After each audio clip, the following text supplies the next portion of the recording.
అనుకుంటాను. అందరూ ఉంటే చేద్దాము. కాకపోతే ఏంటంటే పాప వాళ్ళని టెంపుల్కి తీసుకెళ్తాం కదా, టెంపుల్కి వచ్చి పాప వాళ్ళకి ఏమన్నా పెట్టి రెడీ చేసి మళ్ళీ లైవ్లోకి రెడీ చేయాలి కదా. సరేనా? ఓకేనా? కే అన్న బాయ్, గుడ్ నైట్ అంటున్నారు. Jayalakshmi thank you.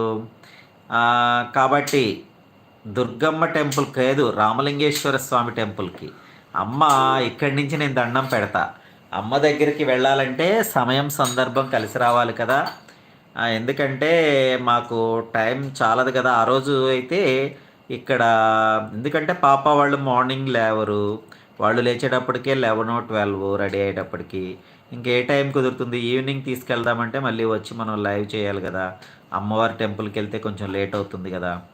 కాబట్టి గురువారమే పుట్టింది, ఈసారి పుట్టినరోజు కూడా గురువారమే వచ్చింది. లీలా గురువారమే పుట్టింది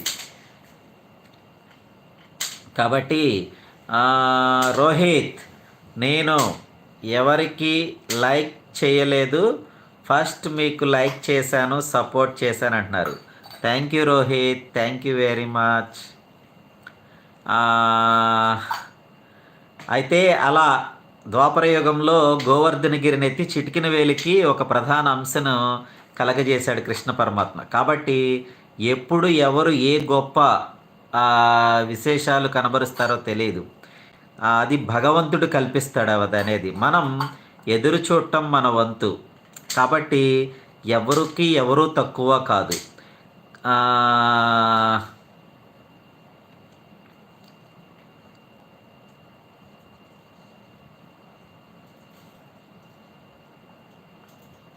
ఈ సంఘటనతో చిటికిన వేలు తృప్తి పడిందంట.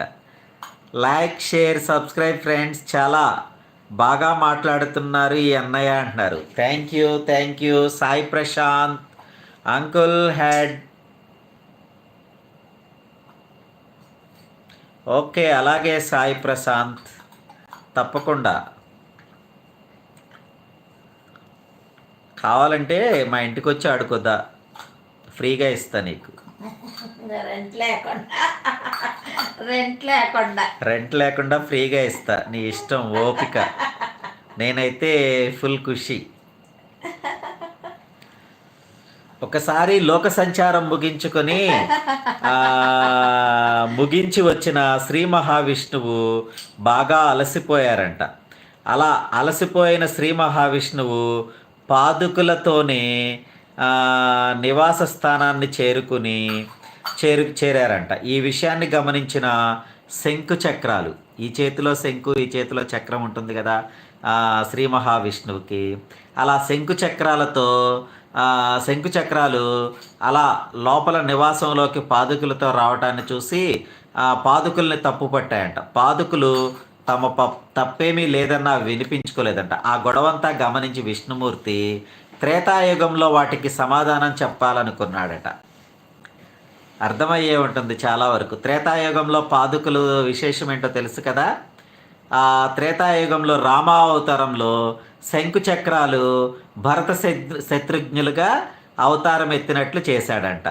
ఆపై భరతుడు అన్న పాదుకలను తన శిరస్సుపై ఉంచుకొని అయోధ్యకు తెచ్చి పట్టాభిషేకం చేసిన సంగతి అందరికీ తెలుసు కదా.